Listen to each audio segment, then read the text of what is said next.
Morning, good evening. আমি Somali. চলুন আজকের ব্লগটা শুরু করি। আজকে আমরা যাচ্ছি ওয়াইল্ডার রেঞ্জ স্টেট পার্ক। এটা কোথায় আছে বলো? এটা সান্টা ক্রুজের কাছাকাছি। তো এখান থেকে প্রায় 60 মাইলস অ্যারাউন্ড ওয়ান ওয়ে। কতক্ষণ লাগবে আমাদের? মিনিমাম 1 ঘন্টা তো লাগবে। 1 ঘন্টা লাগবে। যাই হোক, সকাল থেকে প্রচন্ড মুড অফ ছিল আজকে। অ্যাকচুয়ালি তো বেরোনোর কথা ছিল, আর ঘুম থেকে উঠেছে, আমার ঘুম ভেঙেছে ওর অফিসের কোলে। তার জন্য ও দায়ী। আজকে একটু দেরি হয়ে গেছে বেরোতে, কথা ছিল একটু সকাল সকাল বেরোবো, আর তাই জন্য প্রচন্ড মানে আর কি রেগে গেছিলাম। তারপরে বললো যে না, ফার্স্ট প্রায়োরিটি অফিস, ওইটাকে আমি কোনো রকম বাদ দিতে পারবো না। আমার ফার্স্ট প্রায়োরিটি অফিস, যেদিনই ফোন আসুক, সানডে মানডে আমার কাছে অফিস ফার্স্ট। তো বললাম যে ঠিক আছে, এখন অফিস ফার্স্ট, এখন সেকেন্ড তো আমি, এখন কি করা যায়? তো বলছে না, বেরোবো, ঠিক আছে, কিন্তু একটু বেরোতে একটু দেরি হবে। তো সেই আর কি একটু ভালো মতন ব্রেকফাস্ট করে এখন বেরোচ্ছি। এই যে শ্রেয়ান, হাই করে দাও সবাইকে। Shreyan super excited. তো চলুন বাকি ভিডিওটা পার্কে গিয়ে হচ্ছে। রাস্তায় যা যা সুন্দর সুন্দর দেখছি সবকিছু ভিডিও কভার করছি। চলুন, বাই বাই।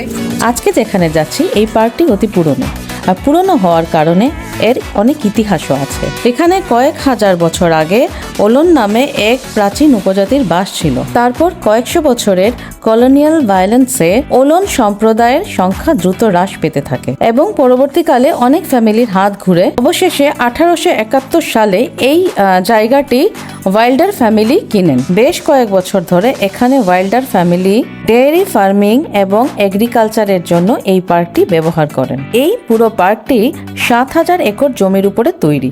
বুঝতেই পারছেন তাহলে পার্কটি কতটুকু বড়। আমরা পৌঁছে গেছি।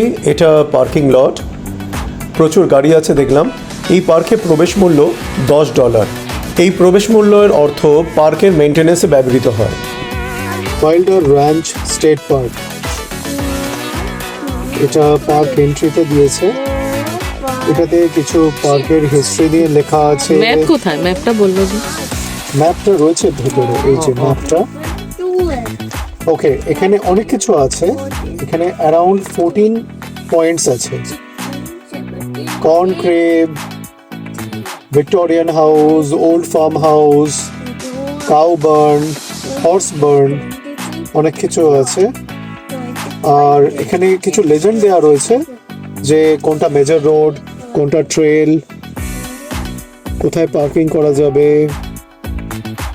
পাবলিক রেস্টরুম কোথায় আছে, এগুলো ডিটেলস দেওয়া রয়েছে। অনেকটাই বড় জায়গা। চলো বেরোই। হ্যাঁ, একদিকে পার্ক, অন্যদিকে প্যাসিফিক ওশান, প্রশান্ত মহাসাগর। চলো যাওয়া যাক। চলো, তোমার কাউন্টিং কমপ্লিট হয়েছে? Let's go.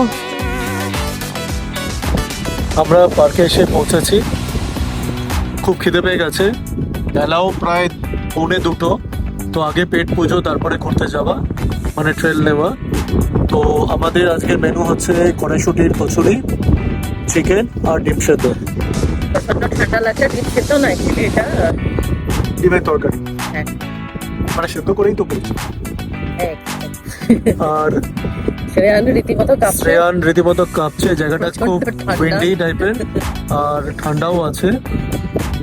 একদিকে ভালো যে খুব সানিও, তাই জন্য খুব একটা ঠান্ডা লাগছে না, কিন্তু উইন্ডের জন্য একটু স্লাইট চিল আছে। এখানে হর্স রাইডও করা যায়। আমরা যখন এসেছি তখন দেখলাম হর্সগুলো এখানে কিছু মানে ওরা খাচ্ছিল, তো আমি ওই সময় গিয়ে একটু টুক করে ভিডিও করে নিলাম।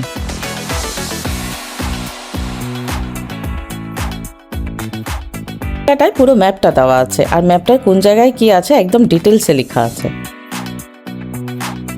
ম্যাপটা দেওয়ার জন্য খুব ইজিও হয়ে যায়, মানে কোন জায়গা থেকে স্টার্ট করব, কোনটা কত দূরে আছে একদম ডিটেলসে বোঝা যায়। তো আমরাও সেই অনুযায়ী ট্রেলটা নিয়ে নিলাম।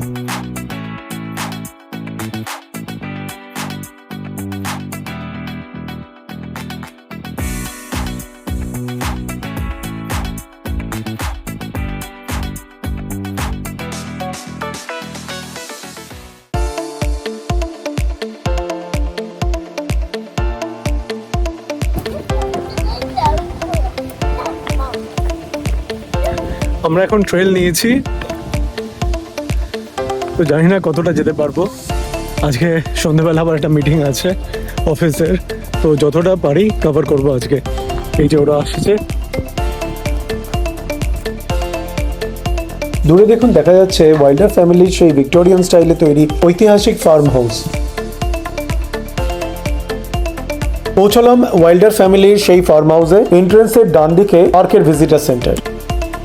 এবারে কিছু কুইক স্ন্যাপশট, তারপরে আবার রওনা।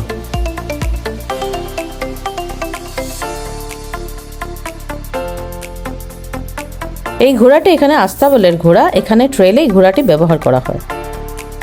আপনাদের একটা আশ্চর্য জিনিস দেখাচ্ছে এখানে, ফার্স্ট টাইম আমি লাইফে দেখলাম। এটা হচ্ছে অ্যালোভেরার কেভ, মানে একটা ন্যাচারালি তৈরি হয়েছে কেভ যেটা অ্যালোভেরা দিয়ে। চলুন দেখাই।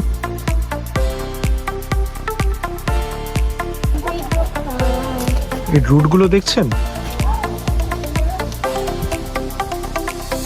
পুরোটা অ্যালোভেরা দিয়ে তৈরি হয়েছে,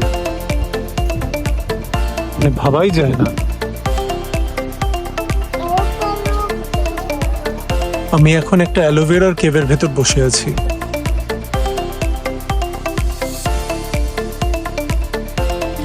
এই পাটটা খুব সংকীর্ণ, আমাকে রীতিমতো একদম লিজার্ডের মতন হামাগুড়ি দিয়ে বেরোতে হবে, যেটা সম্ভব নয়। বাট এখানে একটা নয়, অনেকগুলো কেভ তৈরি হয়েছে। This is a bigger one. এখানে আরেকটা কেভ, এটা সেকেন্ড কেভটা। আয়তনে এটি প্রথম কেভের থেকে একটু বড়। এই দেখুন এখানে একটা এক্সিট, ওইদিকেও আরেকটা এক্সিট আছে। ওপরে অ্যালোভেরার ফাঁক থেকে রোদ্দুর এসে পড়ছে নিচে, একদম আলো আধারির খেলা, খুব সুন্দর লাগছে। এই কেভটি মোটামুটি লম্বা হওয়ার দরুন ভালোই দাঁড়ানো যায় এর ভেতরে। ভাবতে কেমন আশ্চর্য লাগে না, মানুষের বাড়িতে টবে অ্যালোভেরা পোতা হয়, আর এখানে অ্যালোভেরা দিয়ে এমন বড় বড় কেভ তৈরি হয়েছে ন্যাচারালি। এই দেখুন দুষ্টুটাকে, এমন লুকোনোর জায়গা পেয়ে খুব লুকোচুরি খেলা চলছে।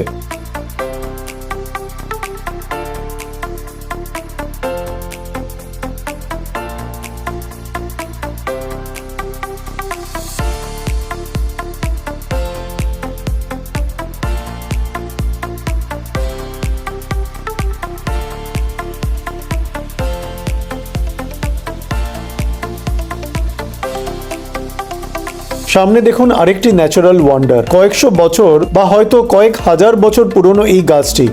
গাছটা দেখো, ওয়াও, সিরিয়াসলি সুন্দর লাগছে, সত্যি কি সুন্দর। দেখো মনে হচ্ছে কোনো একটা আলাদা দুনিয়া এসে গেছে।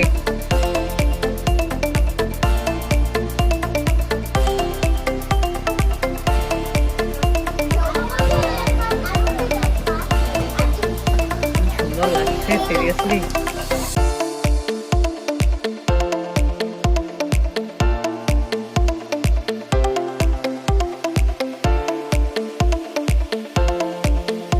কি সুন্দর ফরমেশন গাছটার, দেখলে বোঝাই যায় না কোনটা মূল গাছ। মনে পড়ে যায় কলকাতার বোটানিক্যাল গার্ডেনের সেই পুরনো বট গাছ, কত ইতিহাসের সাক্ষ্য বহন করে আছে এই গাছটি।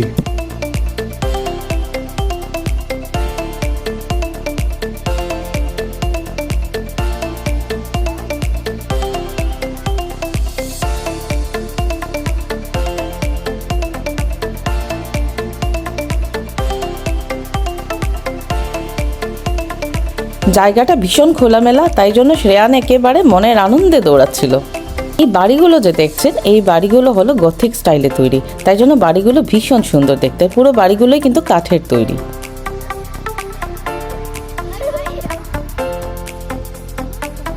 এরপরে আমরা দেখলাম খুব সুন্দর বাগান দিয়ে ঘেরা একটি অতি পরিত্যক্ত বাড়ি। বাড়ির বেশ কয়েকটা অংশ ভেঙে পড়েছে, খুব সহজেই বোঝা যায় বাগানটার পরিচর্যা করা হলেও বাড়িটার কোনো পরিচর্যা করা হয় না।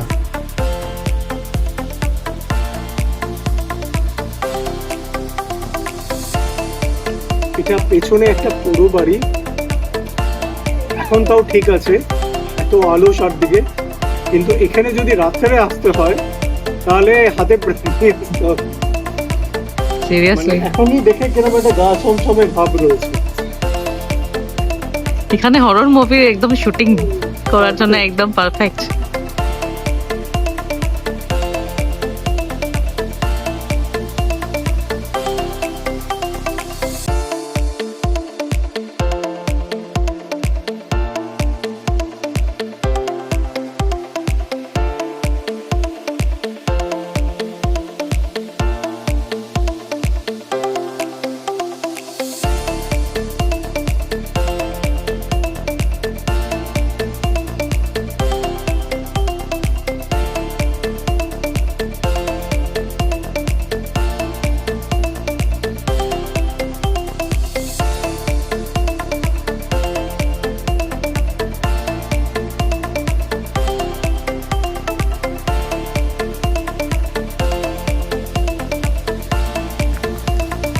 দেখুন কোথায় এসেছি। এগুলো হলো পুরোনো সব ঘোড়ার গাড়ি, এখন তো ভেঙে গেছে, জাস্ট রেখে দিয়েছে। সুন্দর, মানে দেখে কি ভালো লাগছে। এগুলো অনেক 100 বছর তো পুরোনো হবে। এটা হচ্ছে তারও আগে ঘোড়ার গাড়ির হবে। শ্মশান। আগেই বলেছিলাম এটা গা ছমছমে জায়গা।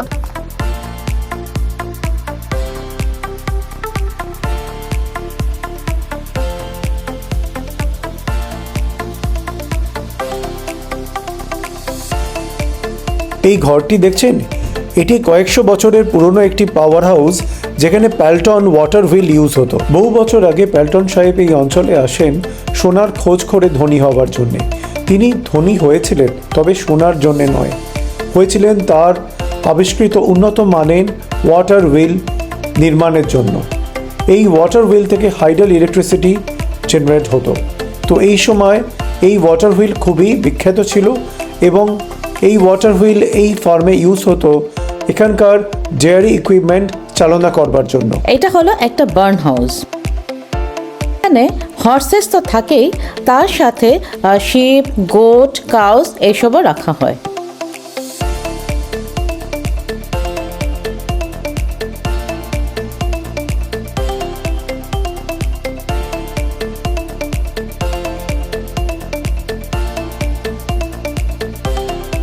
দেখছেন, এগুলো অনেক পুরনো ঘোড়ার গাড়ি, কি সুন্দর প্রিজার্ভ করে রাখা হয়েছে। দেখুন এই যে হর্ন দুটো দেখছেন, এই দুটো হর্ন হলো একটা বুলের হর্ন। যাচ্ছি নেক্সট ডেস্টিনেশনে। এখানে অ্যাকচুয়ালি অনেকগুলো ট্রেল আছে। তো আজকে একটু হাতে কম সময় নিয়েই বেরিয়েছি আমরা, তো জানি না কতগুলো ট্রেল নিতে পারবো, বাট জায়গাটা আমরা খুবই এনজয় করছি।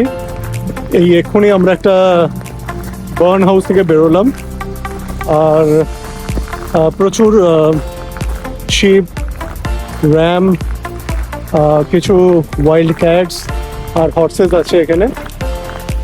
সামনে যাচ্ছি একটা চিকেন ফার্ম, তো প্রচুর মুরগি টুরগি দেখতে পাচ্ছি, আপনাদেরও দেখাচ্ছি। এটা একটি চিকেন ফার্ম। এখানে অনেক রকমের চিকেনের সাথে দেখলাম জঙ্গল ফাউলও রাখা আছে।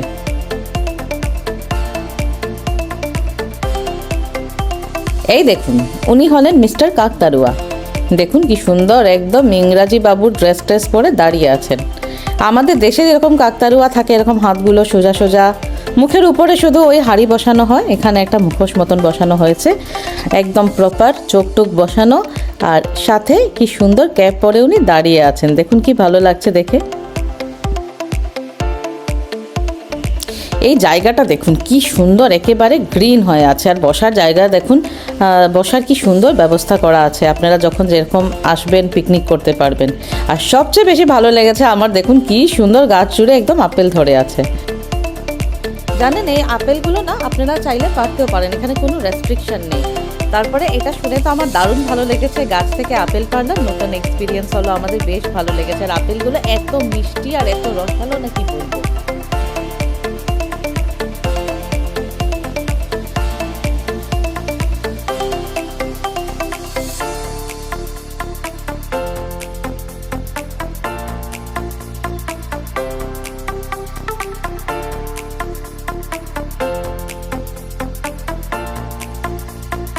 এখন আমরা যে ট্রেলটা নিচ্ছি, এই ট্রেলটা একটা জঙ্গলের মধ্যে, তাই জন্য জায়গায় জায়গায় মাউন্টেন লাইনের অ্যালার্ট দেওয়া আছে।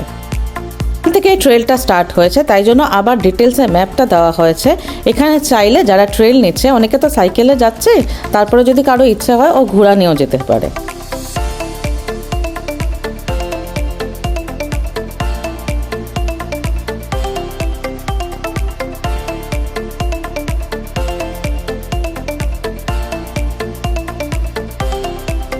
সামনে দেখা যাচ্ছে একটি বহু পুরনো হর্স ফার্ম। এটির বয়স হয়তো 100 বছরেরও বেশি। বন্ধুরা, আমার ভিডিওটা কিন্তু শেষ হয়নি, এর পরবর্তী অংশটি পার্ট 2-তে অবশ্যই দেখবেন।